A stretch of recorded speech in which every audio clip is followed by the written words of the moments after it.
Nick Tockert here with the Historical Fencing Grill. Well, folks, a recent event in my social life has brought forward a project I was going to do much later. And that project is a, a video on everyday carry and on tactical awareness because someone I care about was walking to his car in town, power went out, and he got jumped. He was hurt. And I don't want to embarrass anybody, so I'm not going to talk anymore about those details. But there's a reality that we all, as rational adults, need to embrace and understand. And that's once it gets dark, the monsters come out. Like we're told in little kids, except the monsters are people. And I don't want anybody to get hurt. I don't want to hurt anybody. I don't want anybody to get hurt. So I feel there's an obligation to try to do something to educate folks, even a little bit. So this video has two parts. I'm going to cover some of the items I carry every day. Well, this is very much my take and to fit my needs. And then I'm going to go into the mentality behind all of it. And hopefully it will be of good value to you and maybe even help prevent something like what happened to my friend from happening to you. So it's a very important subject. Now, everybody carries a wallet or purse. Like you carry your phone, which is what I'm using as my video device right now, and you carry your keys. That's a given. What do you carry in addition to that? Now, I don't leave the house without at least my big four and then some. My big four predate me needing or admitting that I need the and then some. So they stand alone. And I think everybody, every adult who lives, works, should carry some version of the big four. And the first on the big four is one of these, a flashlight. Now, a lot of people, especially knowing that I'm a sword master, would think the first thing I would mention is the knife. And I will get to that. But people overlook the flashlight. A flashlight literally can save your life. We are not meant to see in the dark. And it seems trivial, but having the ability to illuminate something, giving you an issue, the tactical applications of a good flashlight are many. And contrary to popular belief, you should not have to spend a lot to have a decent flashlight. Modern LED flashlights, now, you'll see two kinds. There are the kinds with the little dome LEDs. They're usually in clusters of 6 at the low end. They are very dim. The kind I recommend are based on the models used by a company called Cree. And they're single LEDs. Now, this one has a center, but it's a little knocked. Very often, it's actually a square when you look into the flashlight unlit. They have aluminum bodies, so they're sturdy. Oftentimes, the button is on the back. That way, when you do it, boom. There's also a focus method. Maglite is the more famous of the lights that have a twist or slide focus method. This one is a generic that I bought at Menards. And it was maybe $2.99. Right up front when you walk through the door, I was like, oh shoot, I need a new flashlight. My flashlight was damaged. So I got one of these. They work very well. Online, you can find the Cree that work even better, but they can be more expensive. So it's, how much you want to shop online versus what you find. The Crees have the benefit of usually running off of a single AA, and they're often under the name Ultrafire. Fantastic flashlight. Mine fell through a hole in my pocket, so I had to replace it. Not being able to get online in the time between me needing a flashlight, I got one of these. Very good flashlight. Our running tally, by the way, now is $3. The next item I have to talk about is a knife. And just like I used to carry my Cree flashlight everywhere.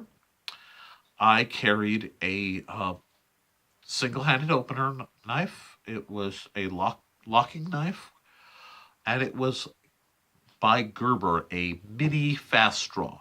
Assist open, so you hit the safety off, hit the button, and it pops up. However, because I travel, there are legality issues with assist open knives. For the most part, it's ridiculous, but that's a different video, and that's a rant. So I lost my assist open knife the same day I lost the flashlight because I had a hole in my pocket, and they were like $15, which for my budget is a major blow. So I was at Wally World, Walmart, whatever. Sorry. And I was looking through their cheap knife section because I didn't want to just get like a box cutter to say I've got something with an edge in case of emergency. I wanted a semi-decent knife. I found this. About 2.5-inch blade, one-handed folding knife. Now, I prefer my folding knives to have a pocket clip because my knife is the one thing I shouldn't have to look for. And the other one did, but it just kept hopping off. It was a very small knife. When you pick one, make sure it fits comfortably in your hand. It's not too narrow. It's not too wide. I have very small hands for a man. I admit it. I'm a short guy. So I need a knife that fits. This actually is just a bit thick, but the handle geometry has a nice curve, and the finger wells in the front are deep enough that it locks in a grip very well. Now, I'm a sword master. I am a craftsman. So I'm used to a more craftsman grip where, now see how nicely this locks in? This follows the curve of the thumb. The grips on both the knife and the handle lock in to give you very good control of edge alignment. Edge alignment is so important with a knife. Now, the other part I want to talk about, well, a couple things, is the blade geometry. The slight curve to the back of the knife. This knife has a false edge. An actual false edge. And at first that baffled me because I prefer a much sharper tip of knife, a drop point usually, sometimes a tanto, but usually something because it's easier to bore small holes in things. And this is going to bore a very shallow hole. So it was kind of a downside until the day came where I had to open a box. And you realize this part being this unsharpened, look, I'm not cutting myself as I flick across the tip, is smooth. So that means by rocking the knife slightly, I can cut open a box, not cut the tape. And I can cut the tape, but not the insides. That's very good and very important for someone like me. The other point of this particular model, and I haven't seen it at Walmart lately, it was replaced by a narrower one that I may or may not do a full review on later, is it has this odd little grip here, which doesn't make a lot of sense until you pull one of these. I'm not a big fan of karambits. I'm not a big fan of reverse blading knives. There are many techniques to use them. Some people are very fond of them. It's a very fluid fighting style. I'm a little too European fencer to ever really like that. And I can do it, but I don't necessarily like it. If you do, however, this is very comfortable, and it gives a it gives that angle of drag that makes for a very comfortable slash from a knife fighting, mindset. So, all in all, this is a wonderful knife. It only cost me $4. Yes, it's made in China. Yes, it's junk. If it falls off my pocket, if it finally breaks when I've used it too much, I'm only out $4. This is a good knife. The other thing I carry is a lighter. Now, when you think of lighters, you think of little flick your Bics. Please don't, okay? You got 3 classes of lighter you really can carry, mostly. You got your Bic style push the button, flick. Problem is that gets rough on your thumb, and if you're starting a fire, you're reaching down. Okay, a lot of things about the mechanics of what you're doing. To start a fire, you're starting it on the ground and then reaching down to light the tinder, to light the kindling, to light the bigger stuff. Basic survival. Oh, that's a curl being weird. I don't have a man bun. I carry one of these. This is a butane torch. It has a sliding scale for how much comes out. It's rated supposedly to like 2,300 degrees. I could theoretically braise with this. That makes it very good for prolonged heating, to start a fire. If I need to heat something a little more subtle in a work-based environment, I'd rather have a lighter that is overly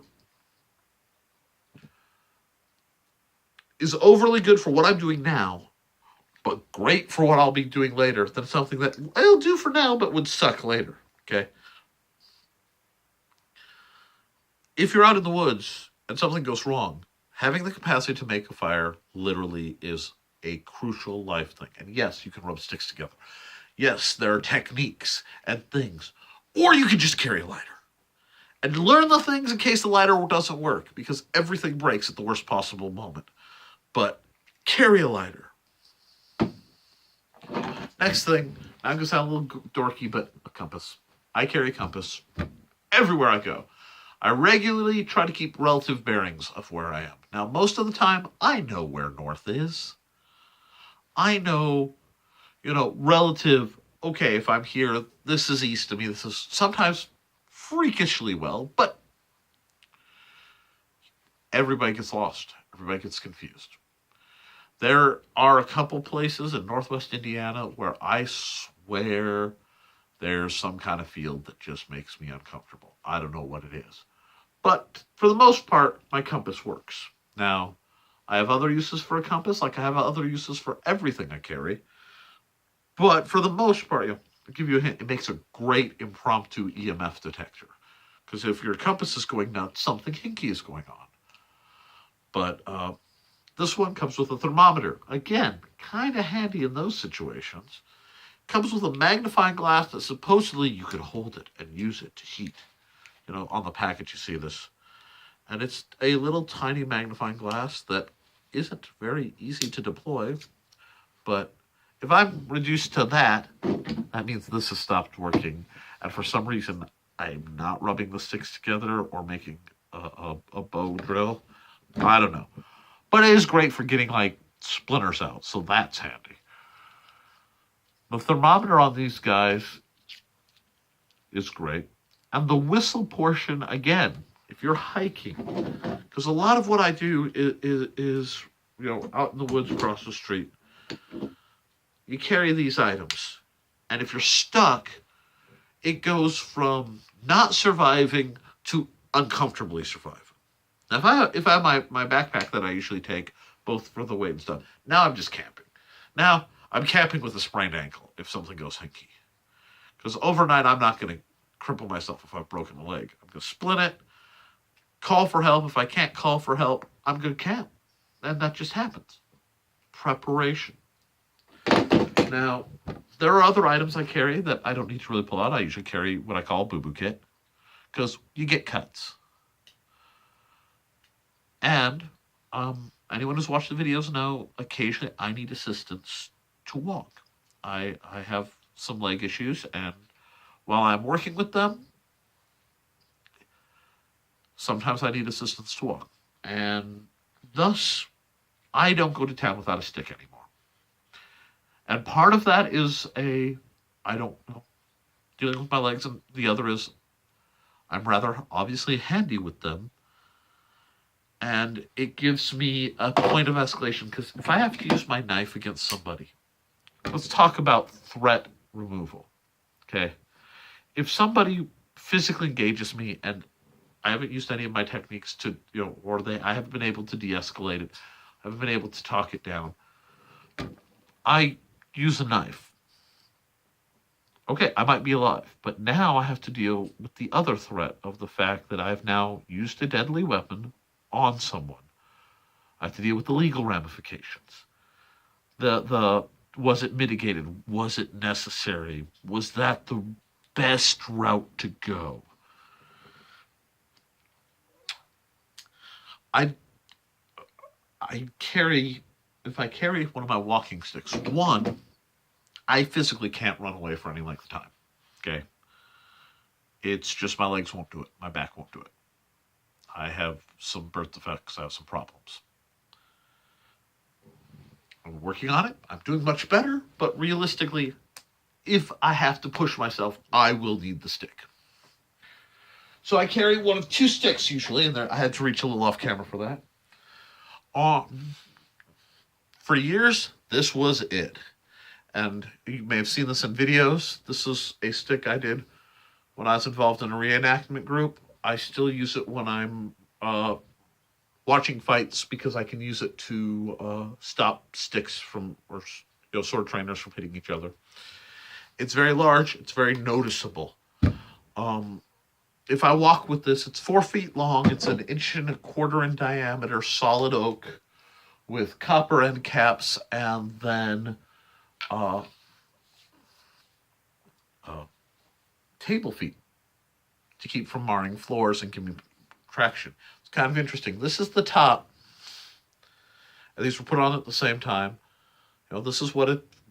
Sometimes my foot rests, my hand, or I can crutch in my armpit if my hip pops. This is the bottom.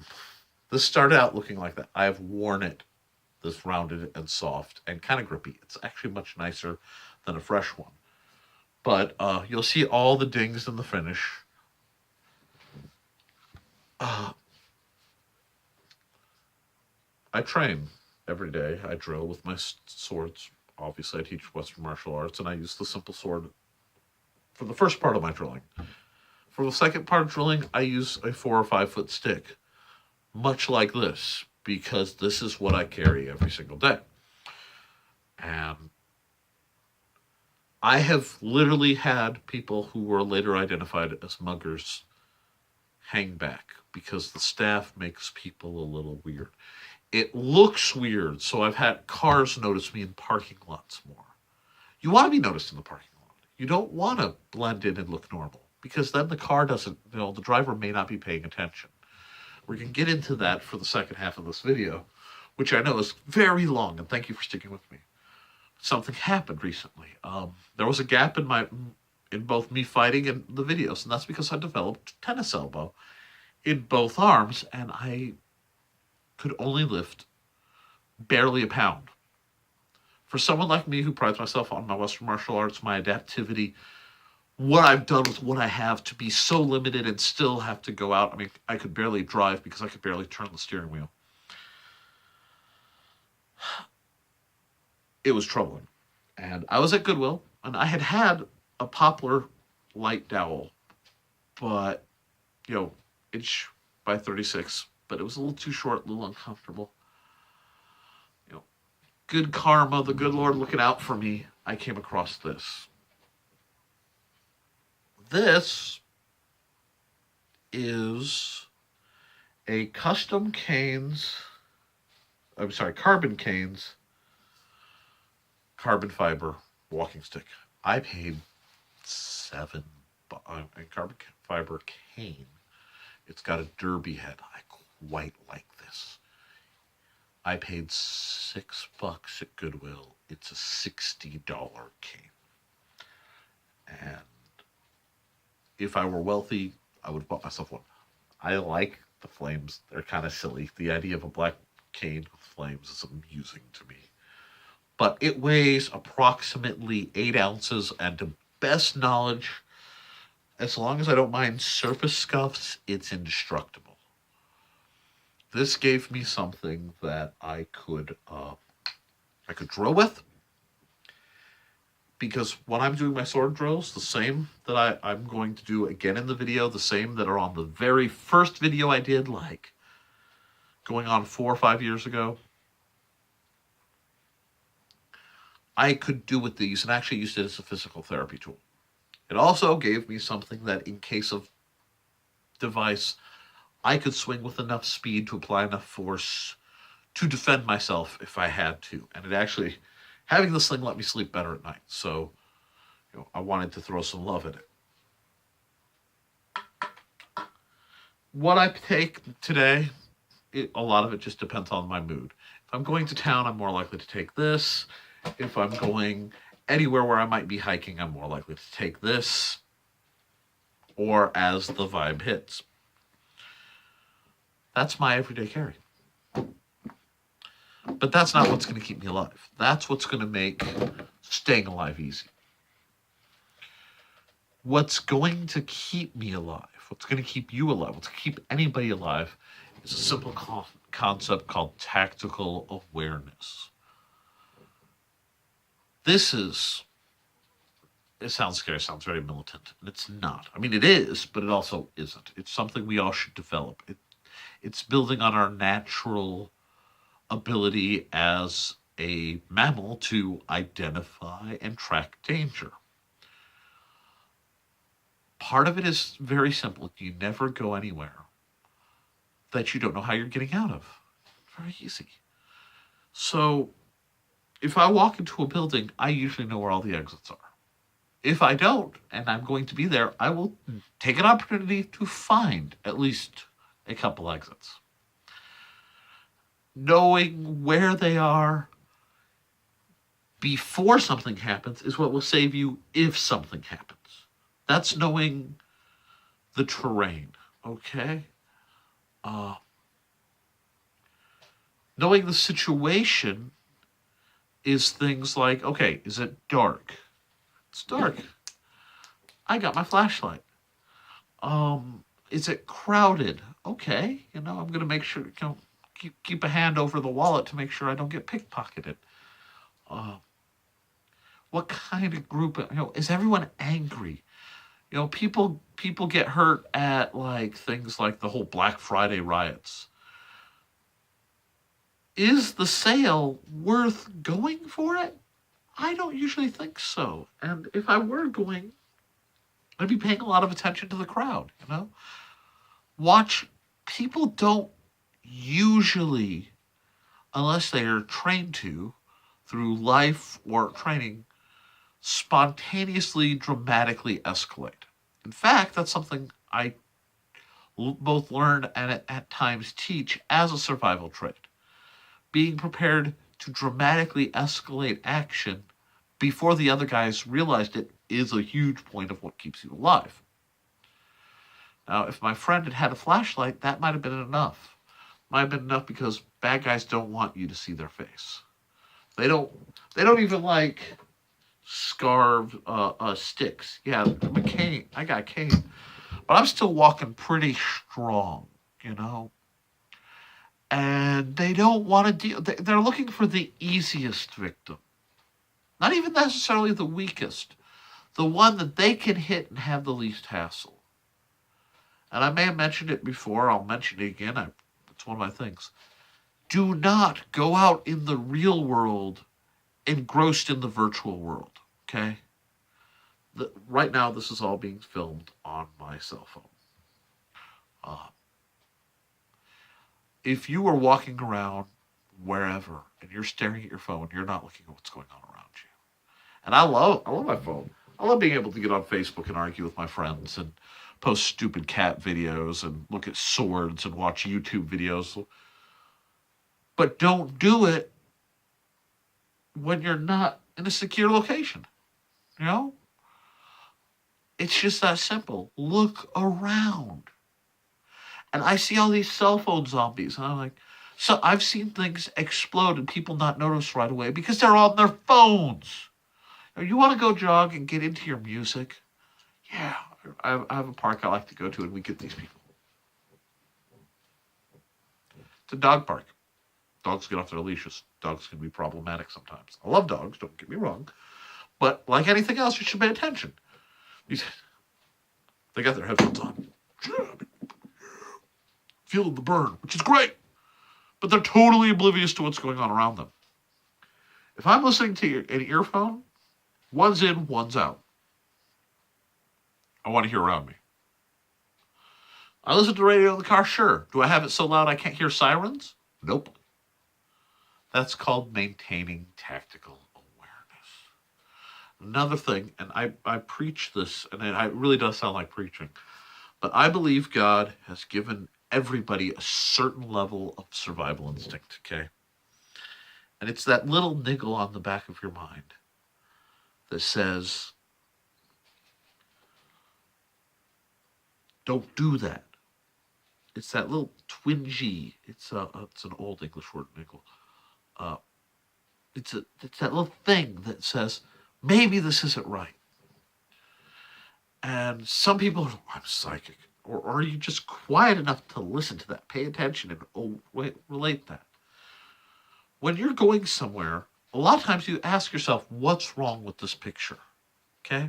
If you can find something wrong with this picture, either you're what's wrong with that picture or something else is going on. Because there's always something not quite perfect. It might be there's a branch in the trees way up there that could fall down if you walk on you at that trail. It could be there's a guy, I happened to notice FBI surveillance on a dude. He had the earwigs and stuff, and the whole thing went down when I was in Chicago because something was wrong with the picture. I realized the guy had the little stupid wire. Oop.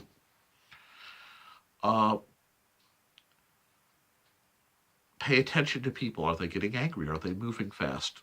When crowds shift from being individuals to a single moving thing, it is very dangerous. But there are warning signs, and if you pay attention to them, you won't get caught. We, as Americans, I think, have this mythos of heroism, okay? And heroes are wonderful. Heroes are great and noble people.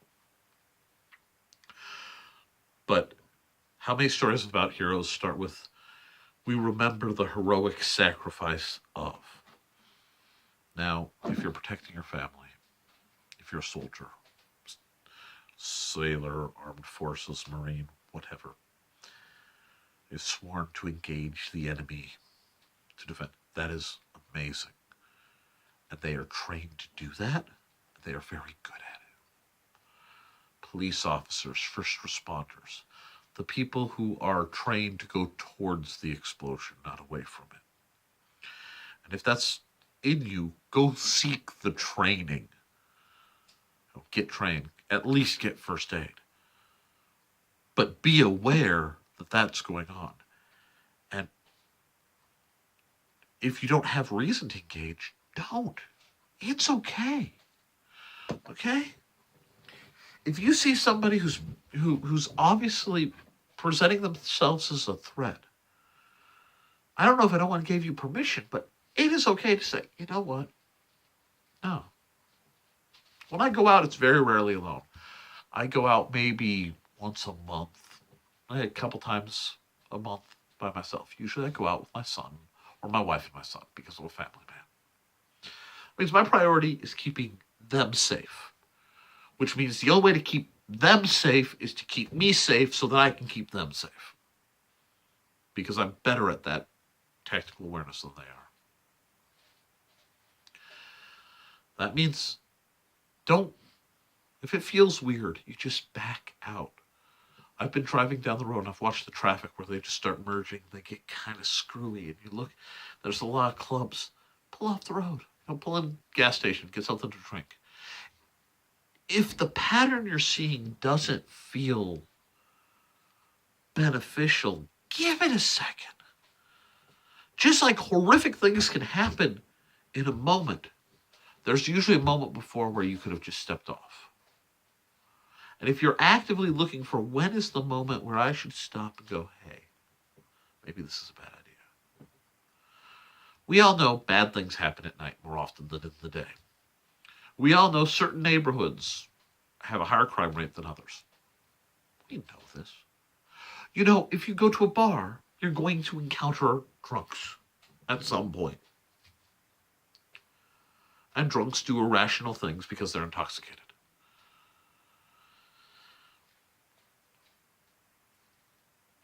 I'm not saying be afraid. I don't want you to be afraid because fear fear without direction is not a good idea. But be aware. And listen more than anything. I could go in, and maybe I'll do a whole video on how to watch a room, how to identify a crowd, things like that. I might do that if people are interested, because I've just done a lot of this stuff, science. But what I want you to get out of this video is take a little physical preparation, take a lot of mental preparation, and understand surviving is more important. If you're at a restaurant, okay, or a bar, or like the barring club, and you get that hinky feeling that something's not right, be like, I'm going to go. I've had friends. We're not going anywhere. This is why I usually drive myself. Fine, I'm going. I'd rather you got out of the situation because I think it's a bad idea. But I'm not staying. It takes a lot of personal power to do that. Develop that power. You deserve it. You have the right to say, I don't like this. I don't, something's wrong. And if you train your mind and you train your eye, you can look out, you can identify it, One story, sort of, I was on campus and it was, I'd been on campus for a long time, and we had a new campus officer came in. Wherever he transferred from was very dangerous, and he was not happy. He was not happy to be there. He was not happy to be doing what he was, because he wore his vest every day, and he just sort of goose-stepped around. He just marched angrily all around campus till he sort of calmed down into the role. But one day he comes marching in, and he noticed that whenever he came in, if I'm drinking, I'd stop, I'd watch him go, and then go back to what I was doing. He came up to me one day, he said, "Are you eyeballing me?" I said, "No, sir."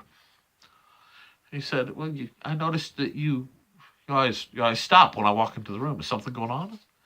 "Well, you seem agitated, and you have a firearm. My father taught me always watch the guy with the gun, because that bullet is going to travel in a straight line. And what you don't want to be is between the guy with the gun and something interesting. Or behind something interesting, or behind the guy with the gun. There's this linear path between two objects at all times. You don't want to be on."